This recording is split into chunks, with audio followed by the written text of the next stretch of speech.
Welcome back, everybody, to another episode of Elysium Live. This is episode 004 for you normal folks out there. This is episode 4. I am Kietan, the GM of the Elysium Guild on the US Shadowmoon server. Patch 4.1 has dropped this past week, and with it has brought a lot of its wrath.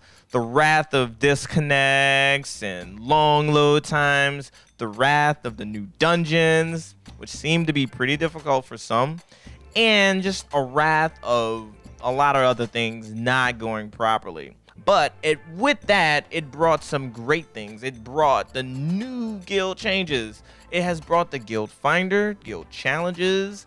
Also, in Dungeon Finder has brought call to arms. Now, what the guild finder will do, it will give you the option to find a guild if you don't have one. And basically, guild masters can list their guild based on the things that they do. If you're raiding, if you're just looking for partying up in dungeons, if you're looking to role play, you can do that.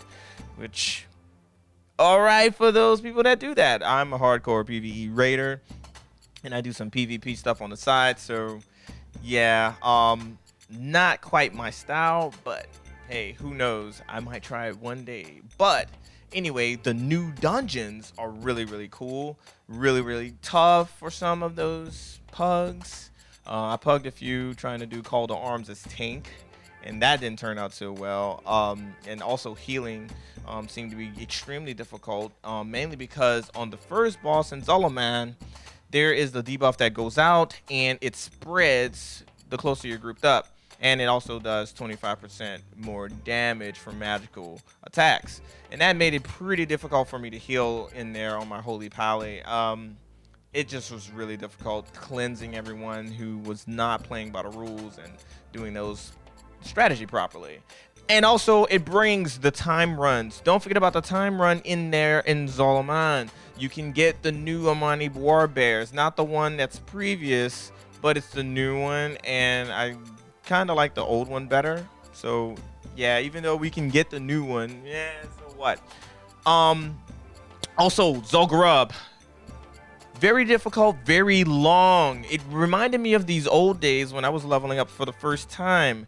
The dungeons seemed to be pretty lengthy. Like it took some of us for the first time about 2 hours to actually complete this stuff, mainly because we were all learning the boss fights and whatnot.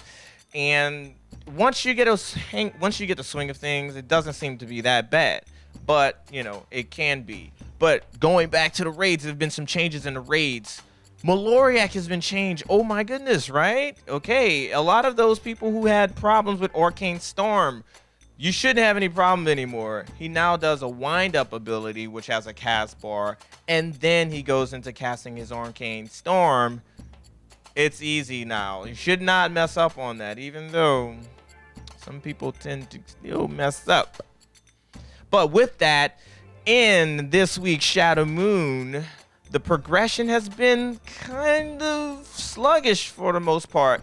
We have the top guild still capping out at 9 of 13. We're really hoping and pushing that, you know, that progression. Some really strong guilds going, some guilds that didn't start out as fast but have caught up and, you know, really making a way for it. Right now, Inertia's leading it with Conspiracy following up in their 10-man, and I believe Squirrel Mafia is doing pretty well.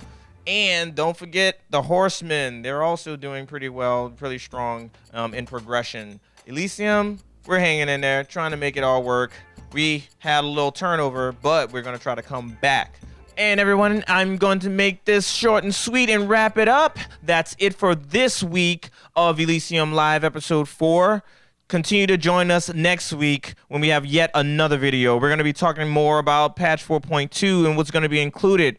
Hello, Ragnaros. Where's his legs? Oh, wait, that's right. They're in heroic mode. Noobs, stop crying. Get lost.